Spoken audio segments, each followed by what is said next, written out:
Bismillah, Assalamualaikum warahmatullahi wabarakatuh. Salam sejahtera untuk kita semua. Adik-adikku sekalian, saya Andi Sudimas Sulaiman, Gubernur Sulawesi Selatan, mengucapkan selamat datang dalam program Smart School Dinas Pendidikan Provinsi Sulawesi Selatan. Hari ini adik-adik sekalian akan mengikuti pembelajaran hybrid dalam program Smart School. Aplikasi Smart School adalah sebuah pendekatan dengan tetap mengedepankan sebuah pendidikan dengan digital approaching, untuk kemudian mengedepankan kualitas dan mutu pendidikan yang diterima siswa secara seragam di seluruh wilayah Sulawesi Selatan, termasuk di pelosok-pelosok. Program ini bukan hanya memberikan kepada adik-adik sekalian pengalaman belajar yang baru, namun juga memberikan fasilitas kebutuhan dengan fitur bermanfaat seperti rekaman video pembelajaran yang dapat diulang, trik-trik penyelesaian soal, ujian-ujian, serta sarana konsultasi pembelajaran dari guru-guru terbaik di Sulawesi Selatan. Sering-sering mengakses aplikasi Smart School melalui gawai yang adik-adik sekalian miliki di setiap kesempatan yang dimiliki. Untuk seluruh adik-adikku sekalian yang saya cintai, saya banggakan, selamat belajar dan semoga ilmu yang didapatkan bermanfaat untuk menambah pengetahuan pendidikan adik-adik sekalian. Salam kita pada salama. Assalamualaikum warahmatullahi wabarakatuh. Salam sejahtera untuk kita semua.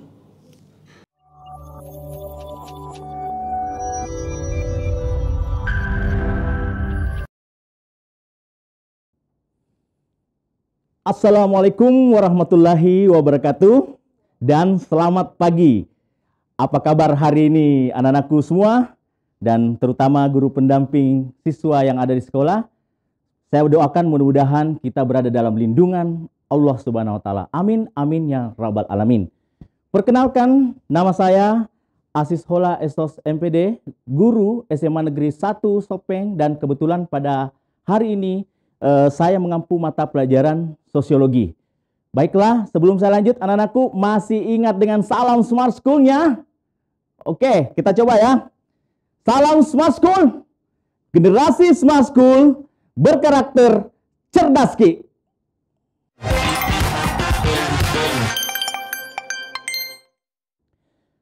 Baiklah, pada hari ini saya akan melanjutkan materi pembelajaran kita pada minggu lalu tentang perubahan sosial.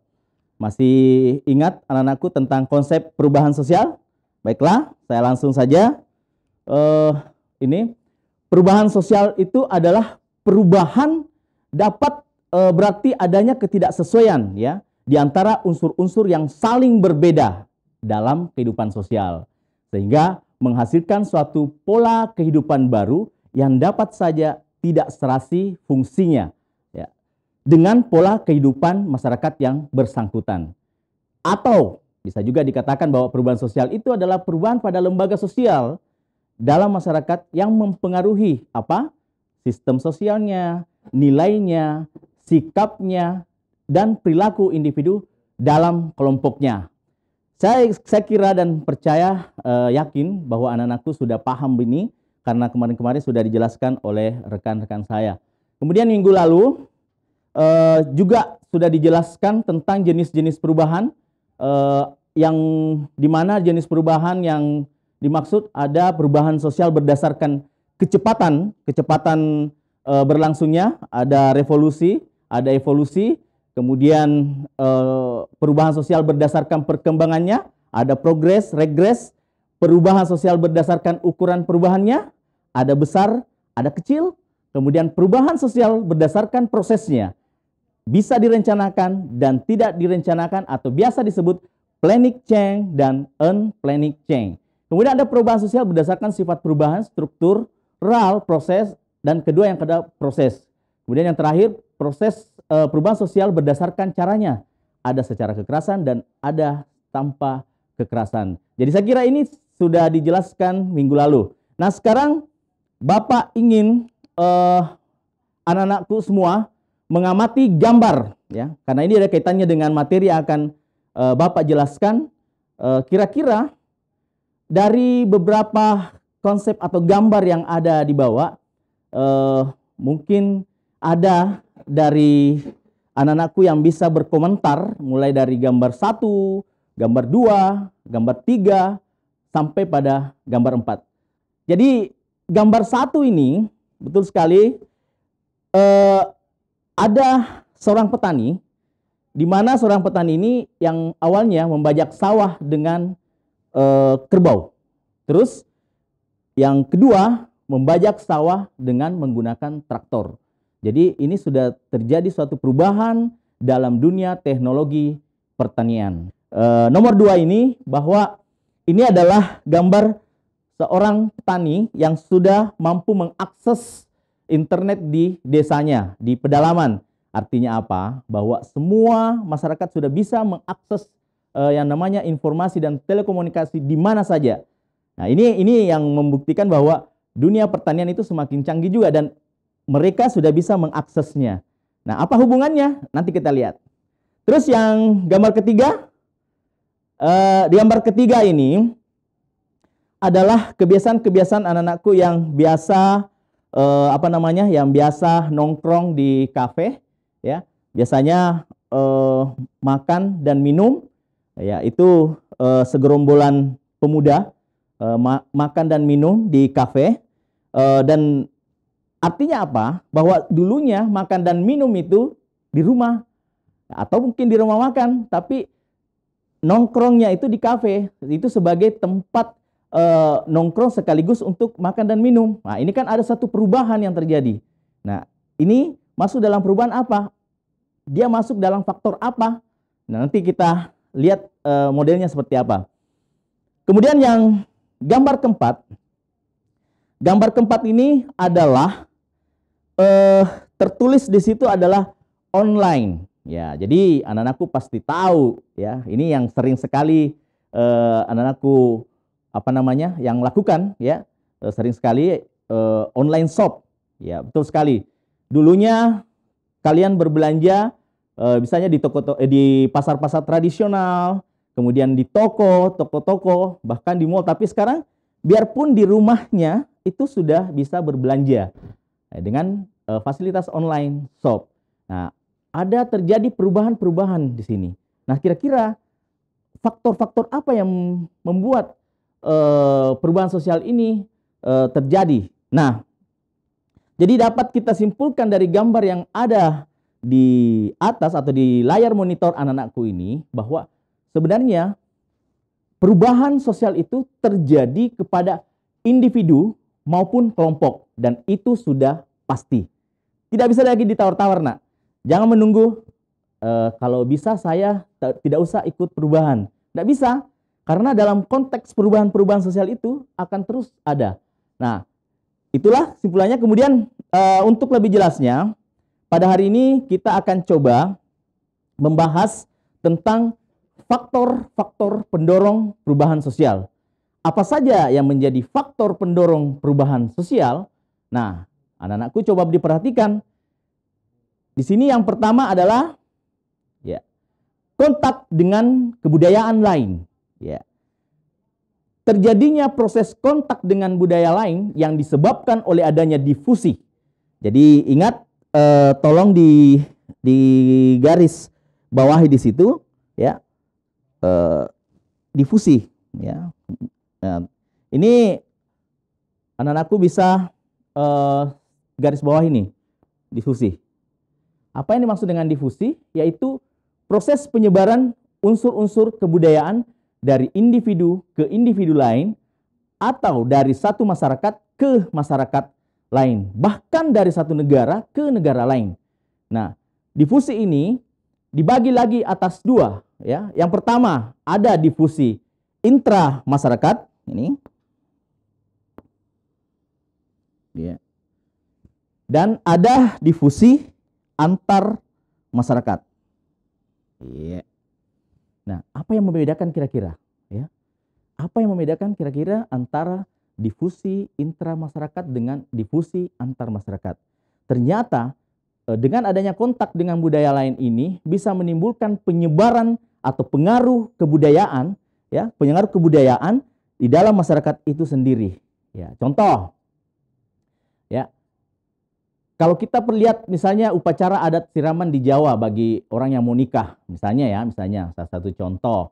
Atau mungkin acara mapaci di acara prosesi pernikahan adat Bugis dan lain-lain sebagainya, atau dalam istilah Makassar korong tinggi. Itu semua adalah konsep budaya berasal dari intra masyarakat itu, di dalam budaya masyarakat itu sendiri.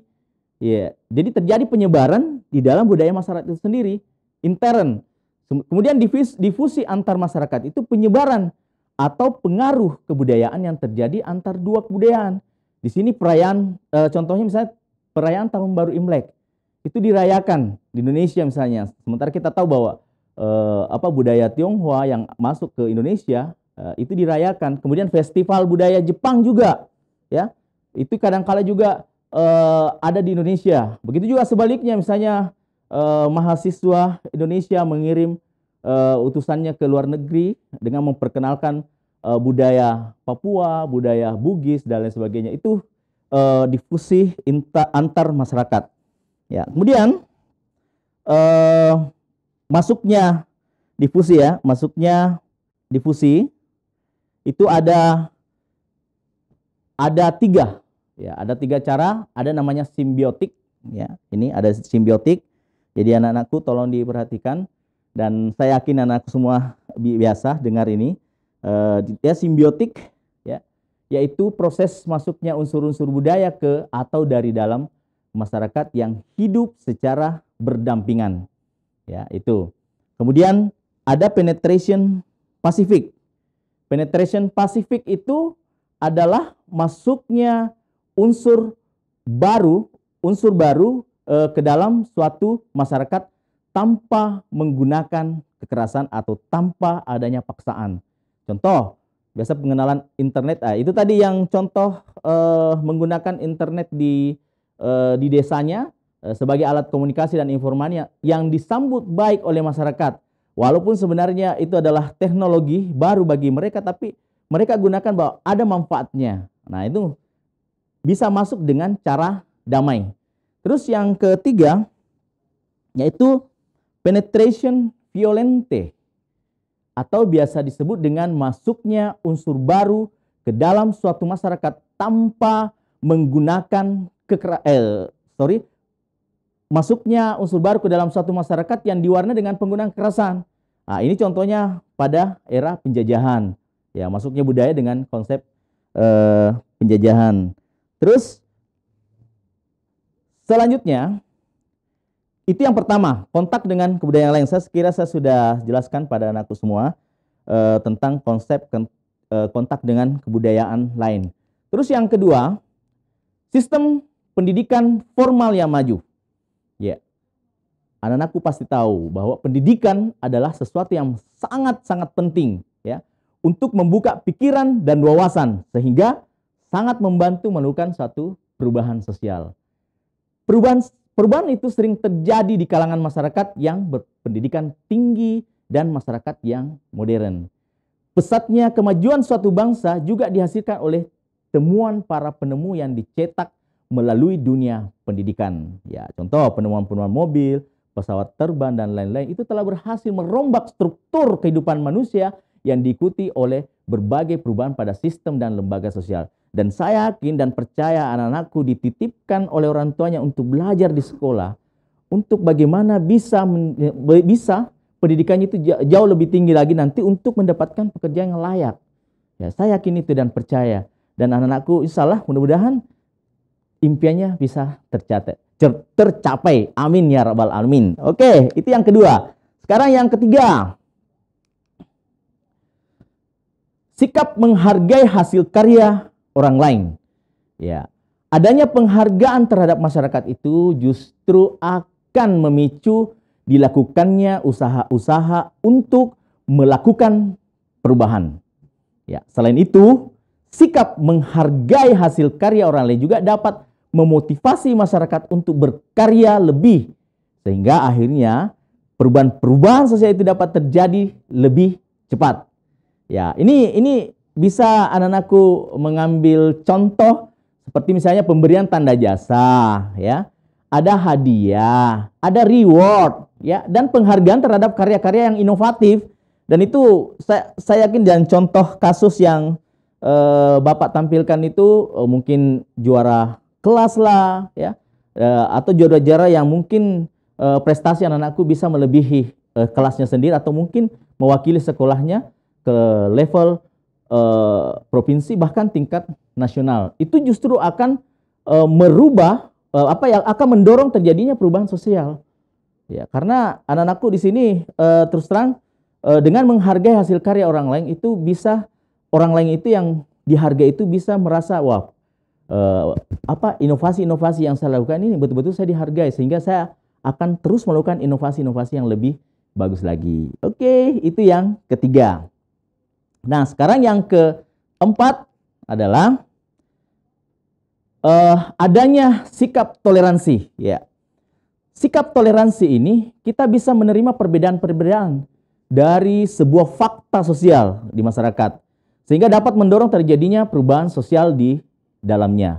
Selain itu, toleransi juga merupakan suatu sikap mau menerima ya, terhadap perbedaan dengan memperhatikan batas kewajaran sesuai nilai dan norma yang berlaku. Dengan demikian, kreativitas seseorang itu akan membuka peluang untuk memunculkan hal-hal yang baru yang bisa mengakibatkan terjadinya perubahan sosial. Coba indahnya ketika kita saling hormat menghormati anak-anakku ya. Ketika kita berbeda suku, ketika kita berbeda agama, ketika kita berbeda ras, itu saling kita bergandengan, ya, otomatis ini akan mendorong terjadinya perubahan sosial. Tapi ketika kalian bermain pada sukunya sendiri, bermain pada rasnya sendiri, bermain pada bangsanya sendiri, saya yakin itu akan justru menghambat terjadinya proses perubahan sosial.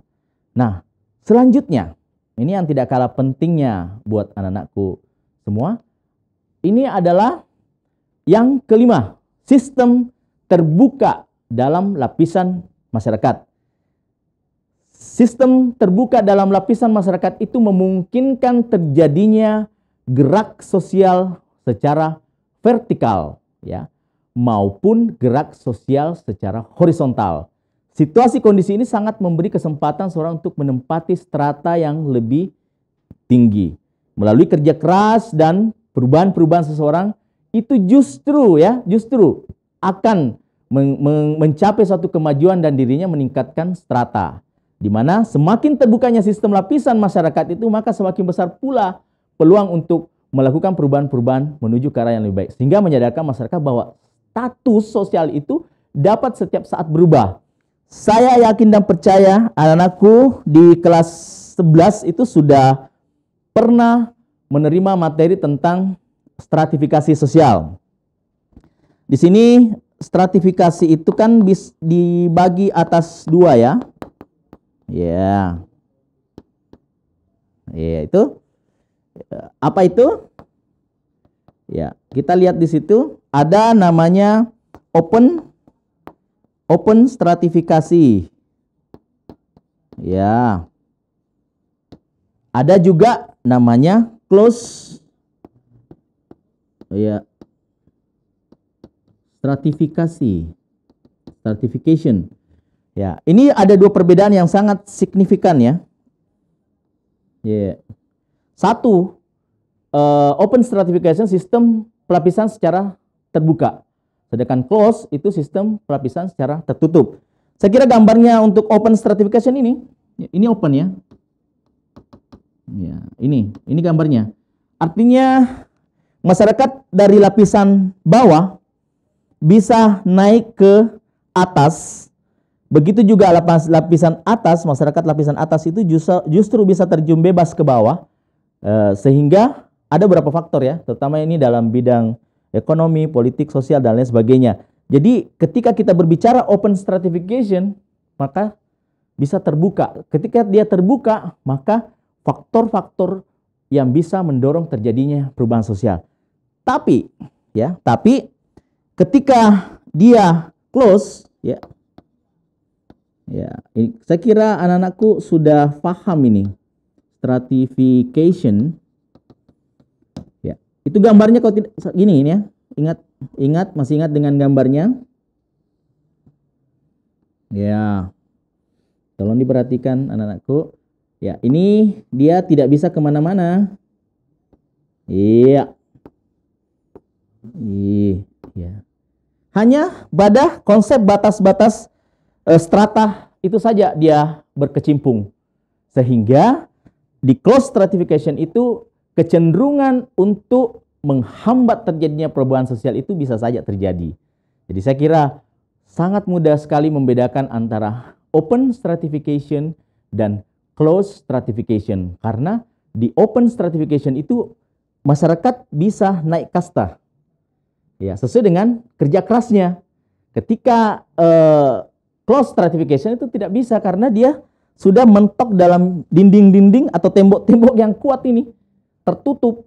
Closed stratification, ya. Nah, itu sedikit sekelumit tentang open stratification. Ya, selanjutnya faktor pendorong yang lain adalah ketidakpuasan masyarakat terhadap bidang kehidupan tertentu. Ya. Perubahan yang dilatar belakangi oleh rasa ketidakpuasan terhadap situasi dan kondisi dalam masyarakat, dan ketika perasaan itu terjadi dalam waktu yang lama itu akan menimbulkan tekanan-tekanan yang disertai dengan kekecewaan. Hingga pada suatu waktu justru akan memunculkan yang namanya revolusi dalam tubuh masyarakat. Contoh, itu kemarin gerakan reformasi tahun 1998, saya kira anakku belum lahir, tapi itu sudah sejarah, ya, yang terjadi di Indonesia, menginginkan suatu perubahan dalam sistem politik. Sehingga perubahan itu diwarnai dengan ketidakpuasan terhadap cara kerja eksekutif, legislatif, dan yudikatif. Ya, itu sedikit sekelumit tentang ketidakpuasan masyarakat. Jadi faktor pendorong juga ini, ketidakpuasan masyarakat itu justru akan menjadikan faktor pendorong terjadinya perubahan sosial. Nah, sekarang kita masuk ke yang lain, adalah orientasi ke masa depan. Ya, ini ada gambar yang Bapak tampilkan, future, ya, future, dia akan menuju dalam suatu masa depan. Ya, orientasinya kemana? Nah, keadaan yang selalu mengalami kemajuan mendorong seseorang untuk melakukan suatu perubahan dan penyesuaian terhadap perkembangan zaman. Adanya orientasi ke masa depan itu akan justru mendorong masyarakat untuk selalu berpikir maju dan mendorong terciptanya penemuan-penemuan baru yang disesuaikan dengan perkembangan zaman. Selain itu juga, orientasi pada masa depan itu akan justru mendorong masyarakat untuk mengedepankan sikap-sikap terbuka, sehingga otomatis akan mendorong terjadinya perubahan sosial. Nah, ini kan akan orientasi ke masa depan itu, anak-anakku bisa lihat di sini bahwa keadaan yang selalu mengalami kemajuan. Ya, itu gambar-gambar yang saya tampilkan tadi itu adalah gambar-gambar yang mau tidak mau harus kita mengikuti, karena perubahan itu tidak bisa kita tunggu. Ya, itu akan terjadi. Nah, itu tentang orientasi ke masa depan. Terus yang selanjutnya adalah penduduk yang heterogen. Ya, penduduk yang heterogen itu, mohon maaf ya, saya hapus dulu. Ya, penduduk yang heterogen ini kan lawan dari ya homogen. Ya, masih ingat materinya homogen itu sama, kalau heterogen itu berbeda. Penduduk yang heterogen itu biasanya ya terdapat di daerah perkotaan. Sebab kota itu merupakan suatu pusat industri dan perdagangan yang lebih banyak menyerap tenaga kerja. Sehingga banyak juga dari berbagai daerah, suku, ya, kemudian ras yang berbeda berdatangan ke kota. Dengan datangnya orang-orang dari berbagai daerah ini, tentu akan menambah hasanah terjadinya suatu perubahan. Ya, ini. Jadi bahkan hingga terjadinya perkawinan antar daerah. Ya, keadaan inilah yang mendorong timbulnya suatu perubahan sebagai akibat dari interaksi antar manusia dari berbagai daerah.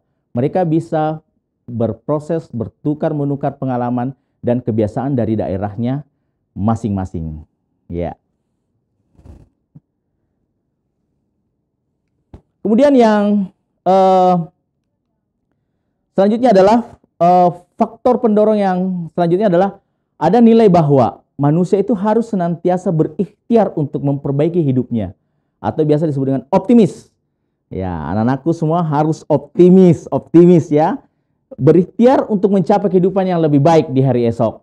Itu merupakan bagian dari nilai kehidupan manusia itu sendiri.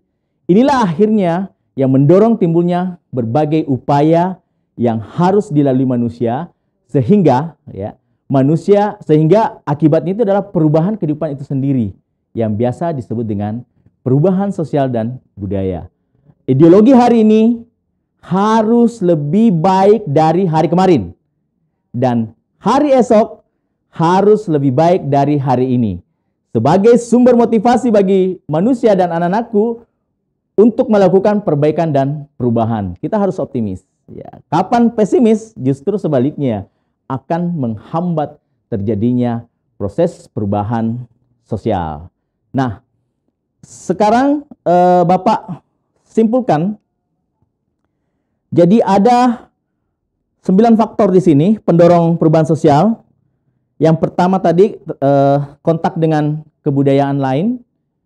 Yang kedua, sistem pendidikan formal yang maju. Kemudian yang ketiga, menghargai hasil karya orang lain. Ya. Kemudian yang keempat, sikap toleransi. Ya.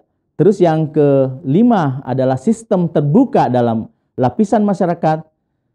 Kemudian yang keenam adalah ketidakpuasan masyarakat terhadap bidang-bidang tertentu. Kemudian yang ketujuh, orientasi ke masa depan. Kemudian yang ke-8 adalah penduduk yang heterogen. Dan yang terakhir adalah nilai bahwa manusia harus senantiasa berikhtiar untuk memperbaiki hidupnya atau biasa disebut dengan optimis.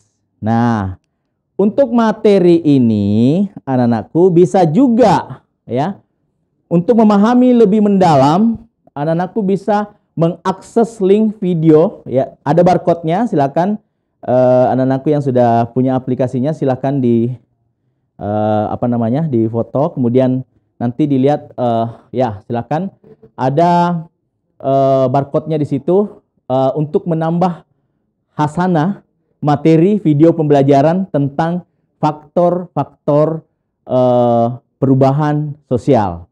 Oke, untuk lebih jelasnya, anak-anakku saya akan coba kita coba mengerjakan soal dulu ya, supaya lebih jelas tentang konsep faktor-faktor pendorong perubahan sosial. Ya. Ya. Jadi yang mana P realitas itu diidentikan dengan P, kemudian faktor pendorong perubahan kebudayaan itu diidentikan dengan Q atau Q. Nah, yang mana pasangannya situ P1, Q berapa, P2, Q berapa, dan P3, Q berapa. Penggunaan buku sekolah elektronik sebagai media belajar di sekolah itu jelas, ya. Jelas dia akan berpasangan dengan kemajuan sistem pendidikan. Ya. Kemudian pawai kesenian barongsai saat perayaan Imlek tadi sudah dijelaskan awal-awalnya. Berarti itu masuk ke dalam faktor pendorong perubahan dengan kontak kebudayaan. Ya. Kemudian seleksi calon pegawai negeri sipil dia masuk dalam konsep sistem lapisan sosial terbuka.